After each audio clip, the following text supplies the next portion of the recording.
All of you know that PGBP head start होता है section number 28 से और जाके एंड होता है सेक्शन नंबर 44 डीबी में।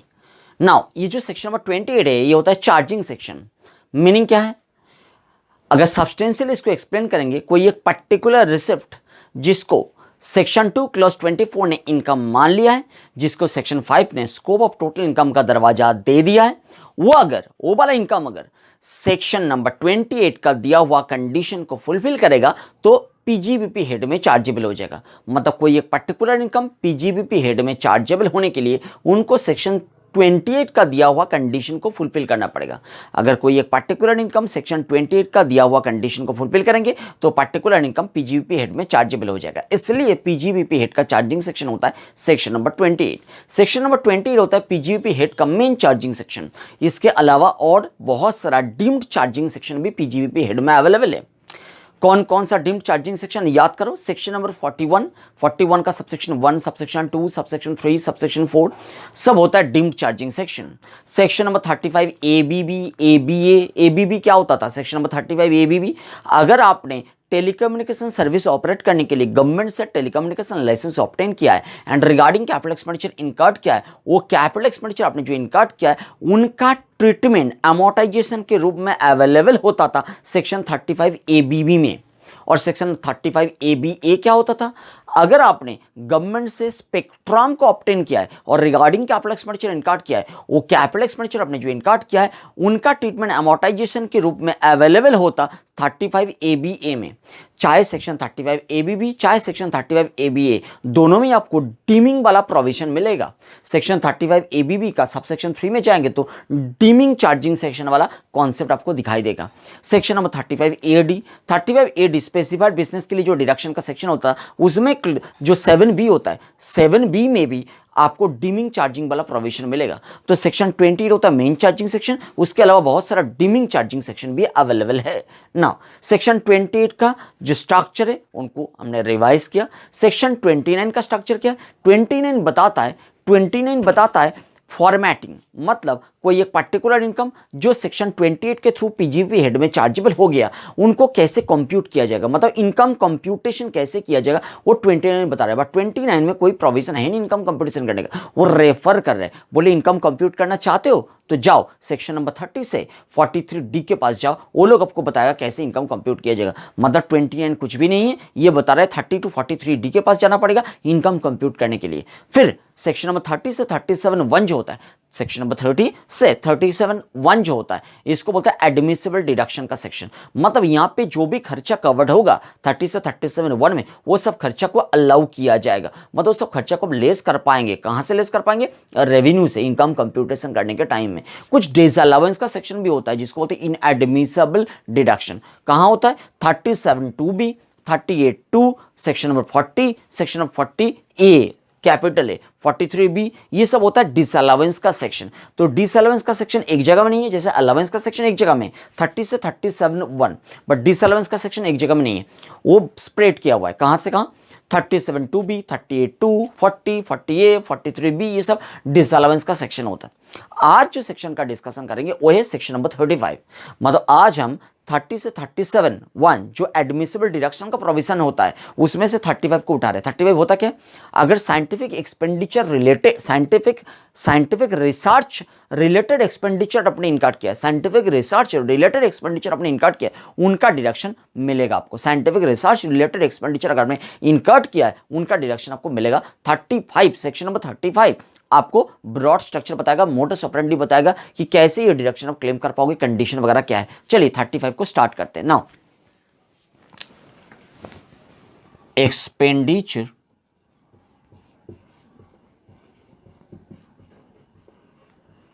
On scientific research,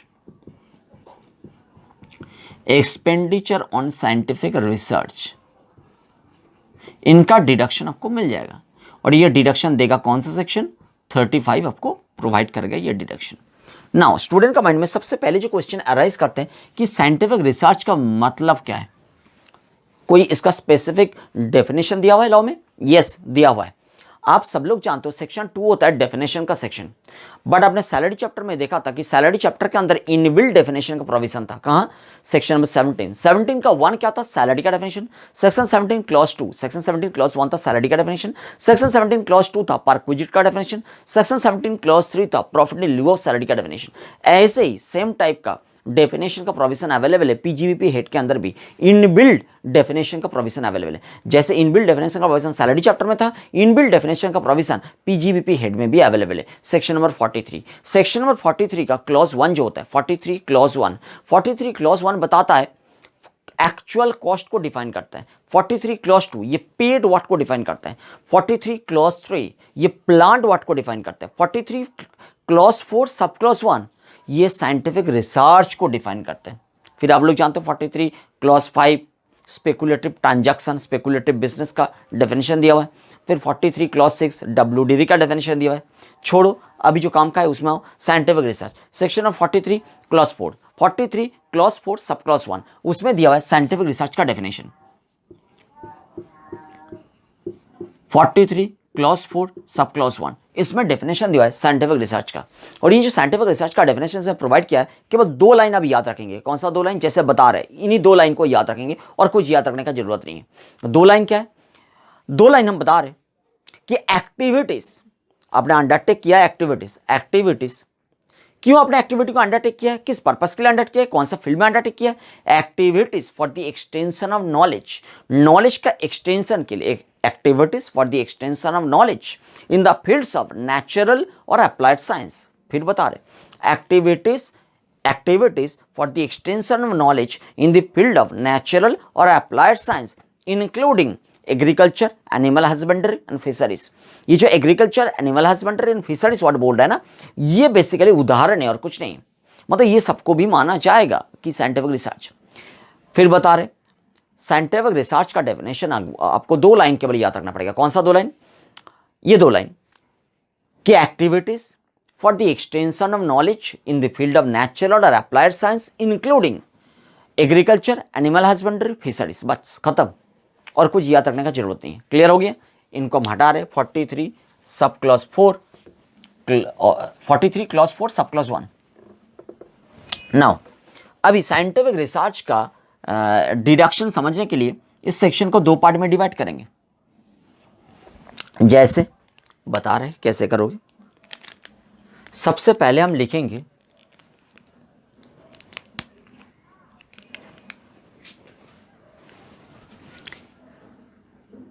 in-house research activity.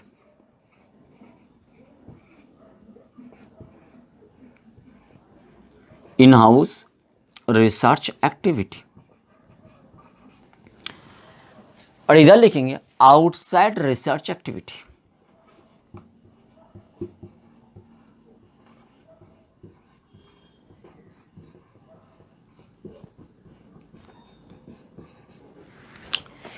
In house research activity जो है, इन हाउस रिसर्च एक्टिविटी में हमने सब पार्ट डिवाइड करेंगे।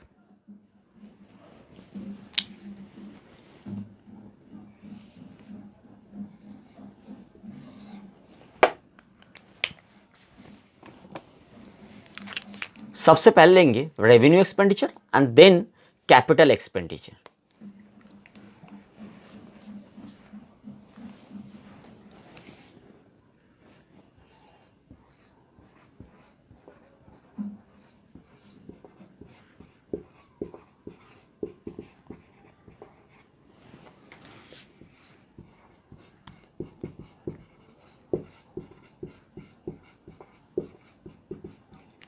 देखिए क्या लिख रहा है, revenue expenditure incurred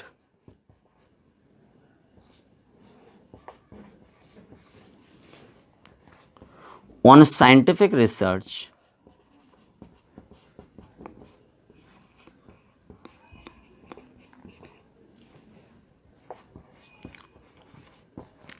related to the business of SSC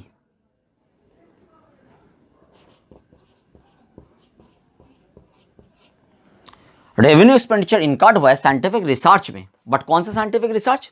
related to the business of the SSC. SSC का अपना बिजनेस के साथ रिलेटेड जो साइंटिफिक रिसर्च है उसमें एक्सपेंडिचर इनकार्ड हुआ है, और ये इन हाउस इनकार्ड हुआ है। समझ में आ रहा है? Revenue expenditure incurred on scientific research related to the business of the SSC, in house research activity में ये खर्चा होना चाहिए। मतलब आपने खुद ही रिसर्च एक्टिविटी कैरी ऑन कर रहे हो और वो research activity related to your business. अब जो बिजनेस आप कैरी ऑन कर रहे हो उनके रिलेटेड रिसर्च एक्टिविटी में आपने एक्सपेंडिचर किया है। क्लियर? नो। और कैपिटल एक्सपेंडिचर में क्या लिखेंगे? सेम बात लिखेंगे। कैपिटल एक्सपेंडिचर में भी सेम बात लिखेंगे। Capital expenditure incurred on scientific research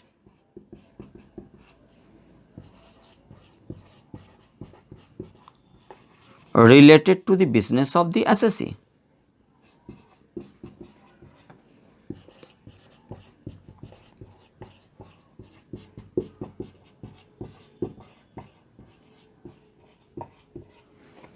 clear?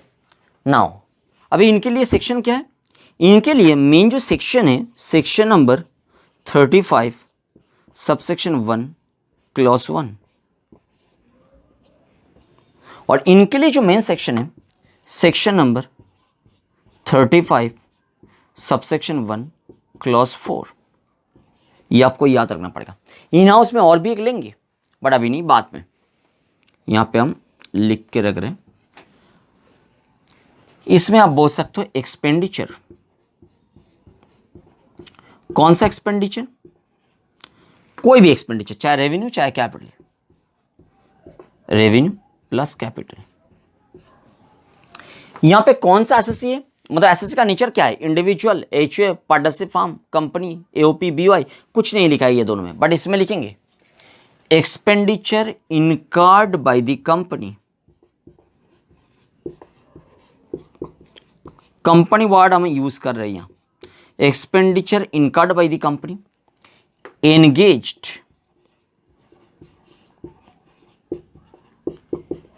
in the business of biotechnology। Biotechnology business में इंगेज्ड है।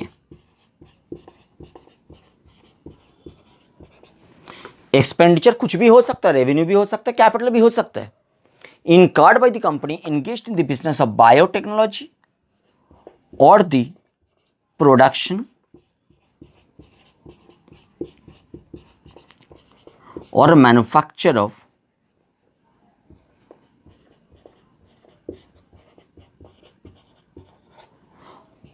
article or thing not being listed in 11th schedule।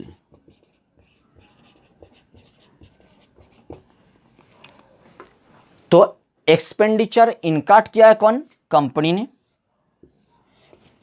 यहां पे कोई भी एसएससी हो सकता है बट यहां पे कंपनी होना जरूरी है।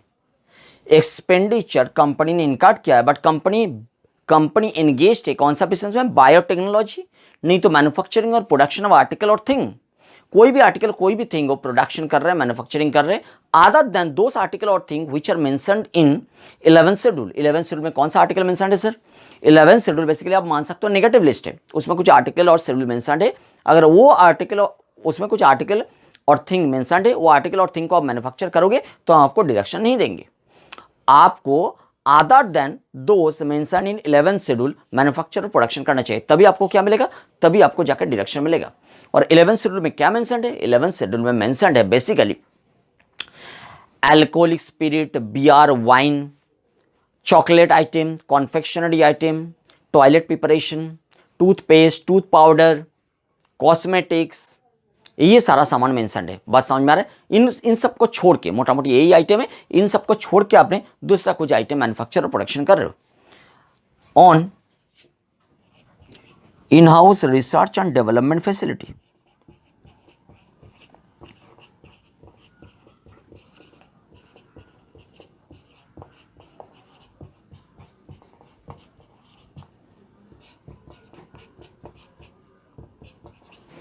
बात समझ में आ गया? इनके लिए जो सेक्शन है, section number 35 2AB, section 35 subsection 2AB। बात समझ में आ गया? तो इन हाउस रिसर्च एक्टिविटी में 3 सेक्शन को हमने उठाया, 35 subsection 1 clause 1, section 35 clause 1 clause 4, section 35 subsection 2AB। चलिए एक एक करके इसको लेते। ये जो रेवेन्यू एक्सपेंडिचर इनकार्ड हुआ है, ये रेवेन्यू एक्सपेंडिचर अगर रिलेटेड टू योर बिजनेस आपने इनकार्ड किया तो डिडक्शन आपको मिल जाएगा सेक्शन 35(1) का, सेक्शन 35 सबसेक्शन 1 क्लॉज 1, ये कंफर्म कर रहे हैं। बट रेवेन्यू एक्सपेंडिचर वो भी बिफोर कमेंसमेंट ऑफ बिजनेस हो सकता है, आफ्टर कमेंसमेंट ऑफ बिजनेस हो सकते हैं। तो इसको 2 पार्ट में हम डिवाइड कर रहे हैं। आप इनके नीचे डिवाइड करते चले जाओगे, हम इसको हटा रहे हैं और यहां लिख रहे हैं। क्लियर? आप सब लोग इसके नीचे ही करोगे।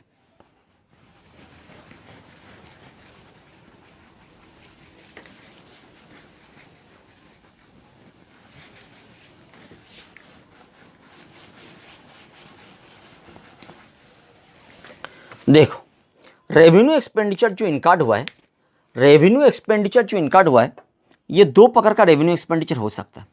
एक हो सकता है before commencement of business,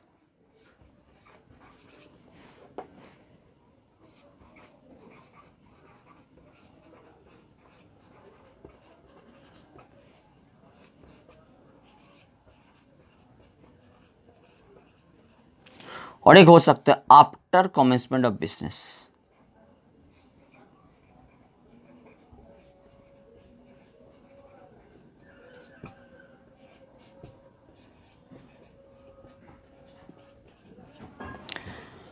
after commencement of business में कोई कंडीशन नहीं है, आपने in house research activity related to business carry on कर रहे हो, और वो साइंटिफिक रिसर्च एक्टिविटी में आपने जितना भी रेवेन्यू एक्सपेंडिचर करोगे, जिस साल करोगे उस साल हम आपको अलाउ कर देंगे। जितना भी रेवेन्यू एक्सपेंडिचर इनकार्ड होगा related to your business on scientific research, वो सारे के सारा 100% हम आपको डिडक्शन अवेलेबल करा देंगे। तो यहाँ पे 100% डिडक्शन अवेलेबल है, कोई भी कंडीशन नहीं है। चाहे इलेक्ट्रिसिटी का बिल का खर्चा करो, चाहे एम्प्लॉय को जो रिसर्च पर्सनल है उनको सैलरी पे करो, चाहे कुछ भी करो। क्लियर? रेवेन्यू एक्सपेंडिचर सारे के सारे आप डिडक्शन ले लोगे उस साल में जिस साल आपने इनकार्ड किया है।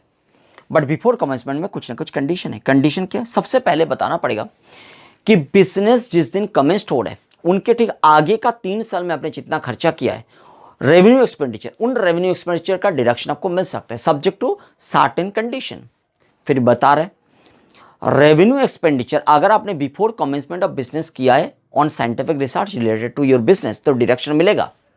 बट डिडक्शन मिलने के लिए शर्त है। कंडीशन क्या है? नंबर 1 कंडीशन है कि जिस दिन आपने बिजनेस को कमेंस कर रहे हो उसके इमीडिएट 3 साल पहले के अंदर, मतलब during 3 years immediately presiding the commencement of business, revenue expenditure incurred during 3 years immediately presiding the commencement of business, उन्हीं के ऊपर डिडक्शन मिलेगा। Revenue expenditure incurred during 3 years immediately preceding the date of commencement of business. Revenue expenditure incurred during 3 years immediately preceding the commencement of the business. आपको deduction हम देंगे उस 3 years में जो भी आपने खर्चा किया। तो पहला कंडीशन हो गया 3 years का एक क्राइटेरिया। सेकेंड कंडीशन, हर एक रेवेन्यू एक्सपेंडिचर 3 साल के अंदर आपने जो किया डिडक्शन मिलेगा। No, revenue expenditure incurred during 3 years immediately preceding the date of the commencement of the business, but the expenditure must be related to nature क्या होना चाहिए एक्सपेंडिचर का? रेवेन्यू तो ऑब्वियसली भी है, बट सारा रेवेन्यू एक्सपेंडिचर नहीं मिलेगा। आपने आपके पास जो रिसर्च पर्सनल थे, जो रिसर्च एक्टिविटी को कैरी ऑन कर रहे थे, आपका रिसर्च एक्टिविटी जो रिसर्च पर्सनल ने कैरी ऑन कर रहे थे, मतलब वो साइंटिस्ट वगैरह जिनको आपने सैलरी पे किया, वो साइंटिस्ट का सैलरी यहाँ पे हम डिडक्शन आपको देंगे, साइंटिस्ट का सैलरी का डिडक्शन आपको देंगे। बट सैलरी में आपको एक बार याद रखना पड़ेगा, सैलरी में पार्क्विजिट हम नहीं लेंगे। पार्क्विजिट को छोड़ के बाकी सैलरी का डिडक्शन आपको मिलेगा। ये number 1। Number 2, cost of input material, उनका भी डिडक्शन देंगे। रिसर्च एक्टिविटी कैरी ऑन करोगे तो कुछ ना कुछ इनपुट मटेरियल तो चाहिए रिसर्च करने के लिए, वो इनपुट मटेरियल का जो कॉस्ट है उनका डिडक्शन हम आपको दे देंगे। बट ये दोनों, ये जो सैलरी बोलो, ये जो कॉस्ट ऑफ इनपुट मटेरियल बोलो, इन दोनों के रेस्पेक्ट में एक बात याद रखना पड़ेगा कि to the extent certified by the prescribed authority, यहां हम लिख रहे हैं to the extent certified by the prescribed authority, to the extent certified by the prescribed authority.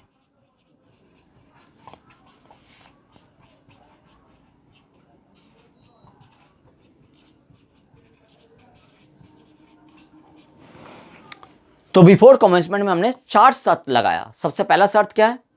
Revenue expenditure incurred during 3 years immediately preceding the date of the commencement of the business. अगर आपने मान लो आपका PVS year कौन सा है, आपका exam का PVS year है 1920।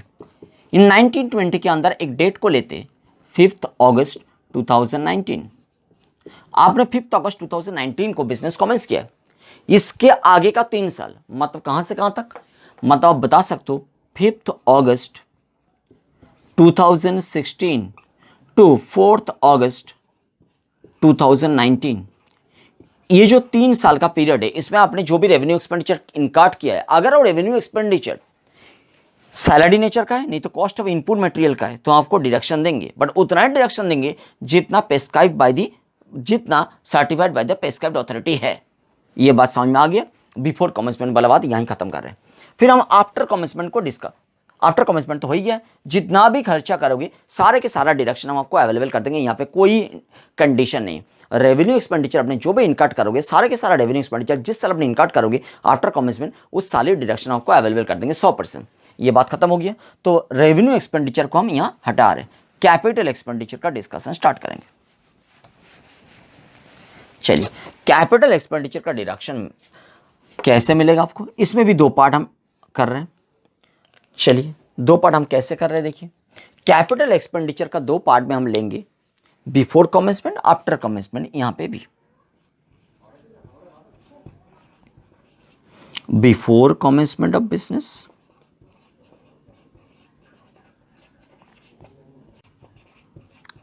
और यहां ले रहे हैं after commencement of business. Exam के लिए ये बहुत इंपॉर्टेंट है, तो आपको इसको ध्यान से सीखना पड़ेगा। इसको एग्जाम पर्पस का सेक्शन बना लो। ये जो बिफोर कमेंसमेंट ऑफ बिजनेस है, इसमें भी आप लिखोगे अदर देन लैंड,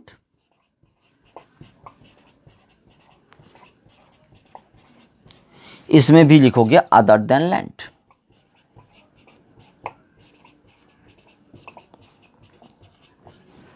समझ में आया? तो लैंड के ऊपर आपने जो खर्चा किया, लैंड एक्वायर करने के लिए आपने जो भी खर्चा इनकार्ड किया है, वो भी तो कैपिटल एक्सपेंडिचर है, बट उसका डिडक्शन आपको नहीं दिया जाएगा। कैपिटल एक्सपेंडिचर के लिए सेक्शन कौन सा है, याद हो रहा है? 3514। अब यहां ध्यान से सुनो, आफ्टर कमेंसमेंट ऑफ बिजनेस आपने जो भी कैपिटल एक्सपेंडिचर इनकार्ड करोगे, जिस पीवीएस ईयर में इनकार्ड करोगे, अदर देन लैंड होना चाहिए वो कैपिटल एक्सपेंडिचर। 100% हम अलाउ कर देंगे उस पीवीएस ईयर में जिस पीवीएस ईयर में आपको हमने अपने एक्सपेंडिचर को इनकार्ड किया है। जिस पीवीएस ईयर में आपने कैपिटल एक्सपेंडिचर इनकार्ड करोगे, उस पीवीएस ईयर में ही हमने आपको 100% डिडक्शन अवेलेबल करा देंगे। बट इनके ऊपर बाद में आपको डिप्रेसिएशन नहीं मिलेगा। कैपिटल एक्सपेंडिचर के ऊपर आपको डिप्रेसिएशन मिलता है सेक्शन नंबर 32 में, बट यहाँ पे अगर आपने 100% डिडक्शन 3514 के अंदर ले लोगे, तो आपको फिर से हम आपको क्या नहीं देंगे, डेप्रिसिएशन का बेनिफिट नहीं देंगे। ये बात कंफर्म कर रहे कौन कर रहे हैं कि डेप्रिसिएशन नहीं मिलेगा, डेप्रिसिएशन नहीं मिलेगा। ये बात को कंफर्म कौन कर रहे हैं, ये बात को कंफर्म कर रहे हैं सेक्शन नंबर 35(2) का 4। ये कंफर्म कर रहे हैं कि आपको हम डेप्रिसिएशन का बेनिफिट नहीं देंगे अगर आपने 100% डिडक्शन अवेलेबल कर लिया है 3514 के थ्रू। बात समझ में? अच्छा, बिफोर कमेंसमेंट इसमें एक ही शर्त है, क्या? अदर देन लैंड तो पहले ही बता दिया। एक शर्त है क्या, 3 years, मतलब सेम है कि जिस दिन आपने बिजनेस को कमेंस किया उसके आगे का 3 साल में, मतलब during 3 years immediately preceding the commencement of the business, during 3 years immediately preceding the commencement of the business आपने जो भी कैपिटल एक्सपेंडिचर इनकार्ड किया है अदर देन लैंड और scientific research related to your business, वो पूरा के पूरा आपको डिडक्शन हम दे देंगे उस पीवीएस ईयर में जिस पीवीएस ईयर में आपने बिजनेस को कमेंस करोगे। यहाँ पे भी बात वही याद रखना, रेवेन्यू एक्सपेंडिचर में जो बिफोर कमेंसमेंट वाला बात था ना, उसमें भी वही बात है कि बिफोर 3 years आपने जो भी खर्चा किया, during 3 years before the commencement of the business, during 3 years, चाहे रेवेन्यू एक्सपेंडिचर का बिफोर कमेंसमेंट बोलो, चाहे कैपिटल एक्सपेंडिचर का बिफोर कमेंसमेंट बोलो, दोनों में मोटस ऑपरेंडी सेम है कि during 3 years immediately preceding the date of the commencement of business जो भी खर्चा किया है उनका डिडक्शन आपको दिया जाएगा उस पीवीएस ईयर में जिस पीवीएस ईयर में आपने बिजनेस को कमेंस किया है। बात समझ में आ रहा है?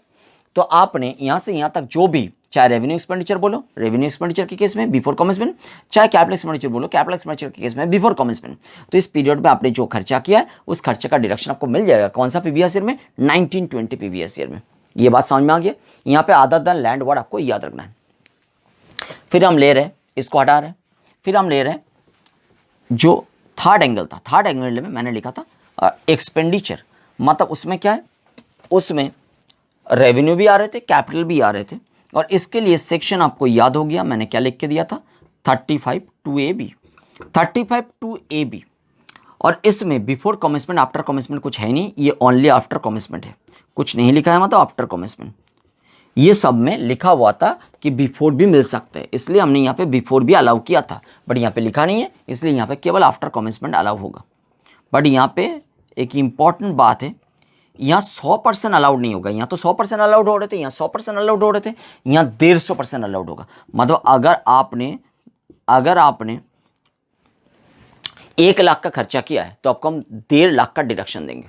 खर्चा आपने 1 लाख किया है बट डिडक्शन मिलेगा 1.5 लाख का, मतलब आपने पीजीबीपी इनकम कंप्यूट करने के टाइम में रेवेन्यू से 1.5 लाख लेस करोगे। खर्चा 1 लाख किया है बट 1.5 लाख लेस करोगे। बात समझ में आया? यहाँ पे एक बात आपको याद रखना पड़ेगा और कंडीशन, कि सारे के सारा एक्सपेंडिचर चाहे रेवेन्यू है चाहे कैपिटल है आप ले सकते हो, केवल आप लैंड और बिल्डिंग को ले नहीं पाओगे, लैंड एंड बिल्डिंग ये दोनों का डिडक्शन नहीं ले पाओगे। तो लैंड नहीं ले पाओगे, बिल्डिंग नहीं ले पाओगे। यहां केवल लैंड अलाउड नहीं था, यहां बिल्डिंग अलाउड था, तो ये बिल्डिंग का खर्चा का डिडक्शन अब यहां ले पाओगे, यहां नहीं ले पाओगे, बट ये बिल्डिंग का डिडक्शन अब यहां ले पाओगे। बात समझ में आ गया? यहां बिल्डिंग, यहां पे लैंड अलाउड नहीं था, लैंड अलाउड नहीं था, बट यहां पे लैंड बिल्डिंग दोनों ही अलाउड नहीं है। तो बिल्डिंग का अगर आपने बिल्डिंग आपने बनाया है तो जो कैपिटल एक्सपेंडिचर इनकार्ड हुआ है उनका डिडक्शन आप यहां ले लीजिए, यहां मत लीजिए। अच्छा, यहां पे मेन जो बात लिखा हुआ था कि आप जो मैन्युफैक्चर और प्रोडक्शन कर रहे हो आर्टिकल और थिंग अदर देन 11 शेड्यूल का आर्टिकल और थिंग होना चाहिए। मतलब 11 शेड्यूल में जो आर्टिकल और थिंग मेंशन्ड है वो वाला आर्टिकल और थिंग अगर मैन्युफैक्चर और प्रोडक्शन करोगे तो आपको डिडक्शन यहां नहीं देंगे। तो वो वाला डिडक्शन आप यहां और यहां ले पाओगे, ये 2 जगह में वो डिडक्शन ले पाओगे। 11 शेड्यूल का प्रोडक्ट अगर मैन्युफैक्चर और प्रोडक्शन कर रहे हो, ऐसा जरूरी नहीं कि उनका डिडक्शन आपको नहीं मिलेगा। 11 शेड्यूल का प्रोडक्ट मैन्युफैक्चर और प्रोडक्शन कर रहे हो तो 11 शेड्यूल का प्रोडक्ट मैन्युफैक्चर और प्रोड्यूस करने में आपको डिडक्शन यहां नहीं मिलेगा, बट वो डिडक्शन आप यहां और यहां ले पाओगे। मतलब आप 100% का डिडक्शन ले पाओगे बट 150% का डिडक्शन आपको नहीं मिलेगा। बस समझ में रहे? 150% का डिडक्शन लेने के लिए आपको इनका कंडीशन को फुलफिल करना पड़ेगा।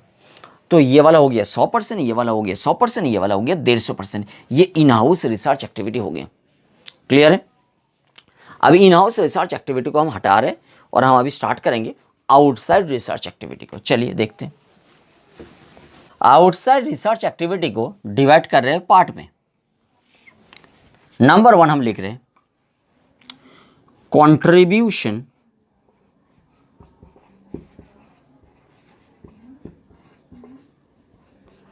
टू अप्रूव्ड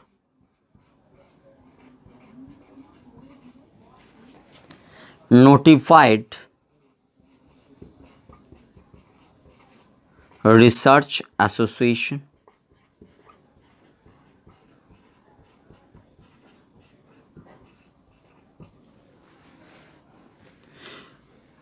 यूनिवर्सिटी कॉलेज और other institution.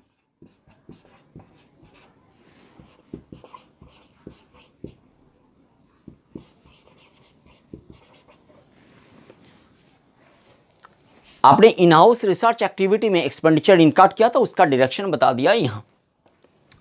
But outside research चल रहा है, कोई ऑर्गेनाइजेशन रिसर्च कैरी ऑन कर रहे, आपने वो वाला ऑर्गेनाइजेशन में कंट्रीब्यूशन कर दिया। मतलब आपने खुद इन हाउस रिसर्च एक्टिविटी में एंगेज थे कि नहीं, that is a different factor. आपने आउटसाइड कोई ऑर्गेनाइजेशन को, आपने आउटसाइड ऑर्गेनाइजेशन को कंट्रीब्यूशन कर रहे हैं उनका रिसर्च कैरी ऑन करने में। क्लियर? वो research may be related to your business, may not be related to your business.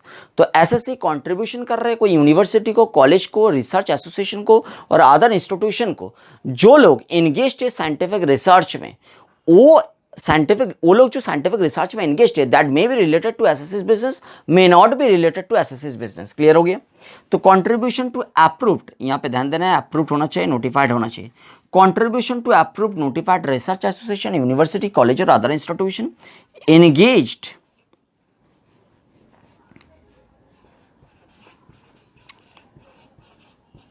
in scientific research.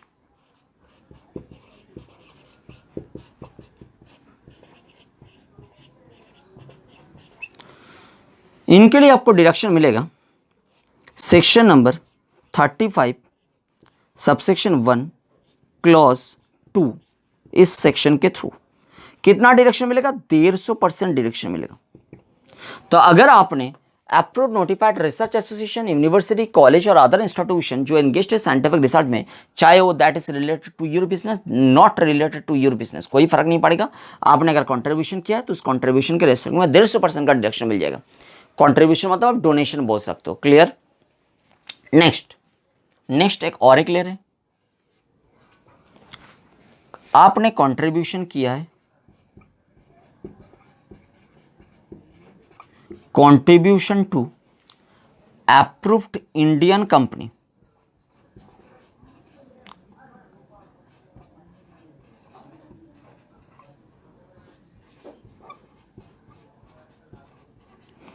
engaged in scientific research.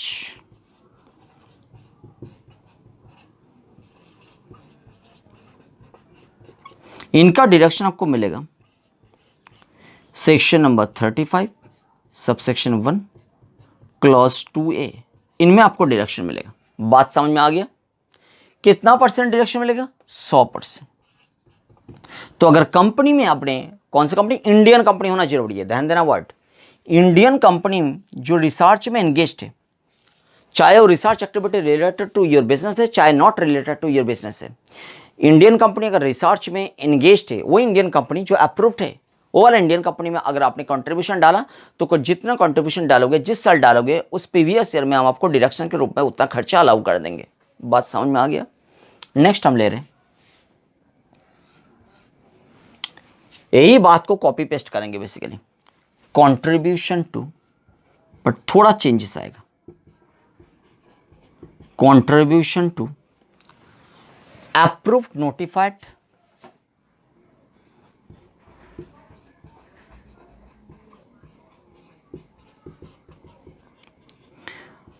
Research association,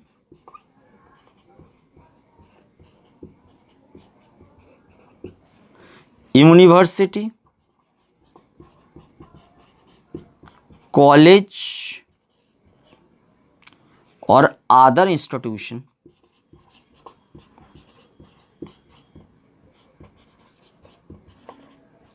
engaged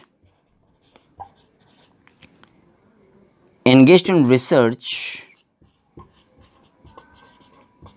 in, ये बात ध्यान देना है, कौन सा रिसर्च में एंगेज है? सोशल साइंस और स्टैटिस्टिकल रिसर्च। स्टैटिस्टिकल रिसर्च मतलब डेटा रिसर्च। तो आपने ऐसा ऑर्गेनाइजेशन में पैसा डाला, ऐसा रिसर्च एसोसिएशन, यूनिवर्सिटी, कॉलेज और अदर इंस्टीट्यूशन में पैसा डाला जो बेसिकली रिसर्च में एंगेज्ड है, बट कौन सा टाइप का रिसर्च? सोशल साइंस और स्टैटिस्टिकल रिसर्च, ऐसा रिसर्च में एंगेज्ड है। क्लियर? इसमें भी आपको डायरेक्शन मिलेगा। सेक्शन कौन सा होगा? सेक्शन 35 सबसेक्शन 1 क्लॉज 3, और इसमें डायरेक्शन आपको मिलेगा 100%। 100% डिडक्शन आपको मिलेगा। बात समझ में आया? तो यहां भी 100, यहां भी 100, यहां 150। और एक पॉइंट हम लेंगे, यहां पे 4 पॉइंट आएगा। ये वाला पॉइंट को हम यहां लिख रहे हैं, यहां लिख रहे हैं, इनमें हम जगह बना के लिख रहे हैं।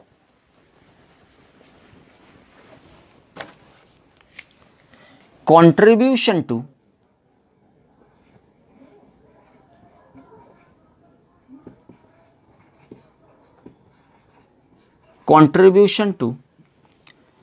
approved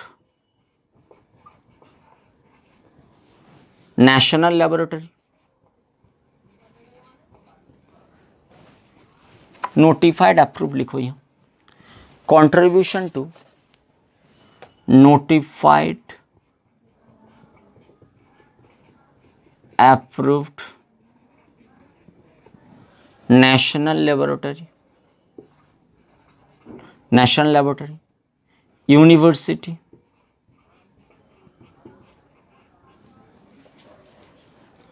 IIT, specified person. Who is specified person? Specified by prescribed authority.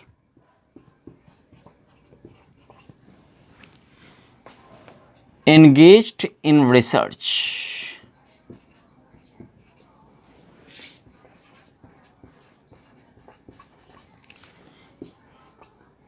Section number 35 subsection 2AA कितना डिडक्शन मिलेगा? 100%, सॉरी 150%, यहाँ 150 है,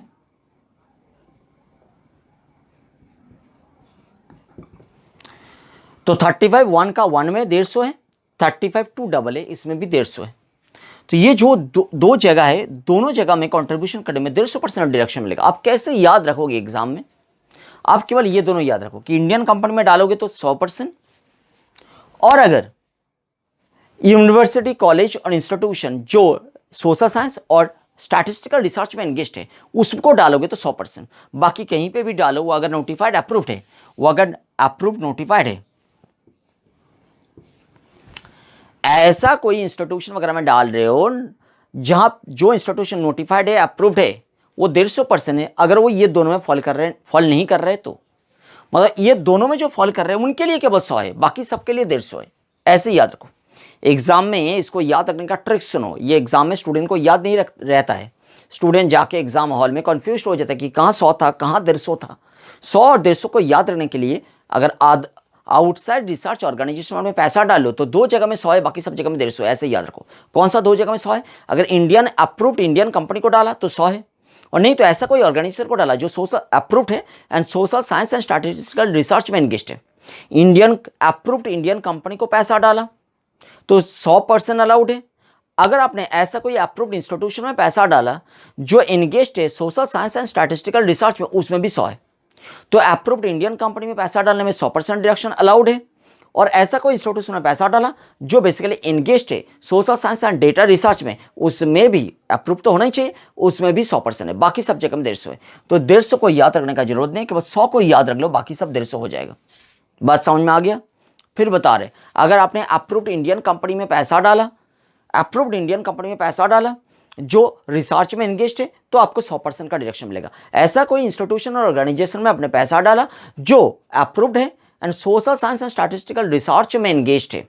कौन सा रिसर्च में एंगेज्ड है? Research in social science and statistical research. उसमें अगर पैसा डाला तो 100% अलाउड है। बाकी कहीं पे भी डालो, वो अगर नोटिफाइड अप्रूव्ड है तो 150% अलाउड है। बात समझ में आ गया? तो ये वाला 150, ये वाला 150, इसको याद नहीं भी रखोगे, ये दोनों को याद रख लो तो चल जाएगा बाकी सब। बात समझ में आ गया? ये था आपका साइंटिफिक रिसर्च का डिडक्शन का सेक्शन।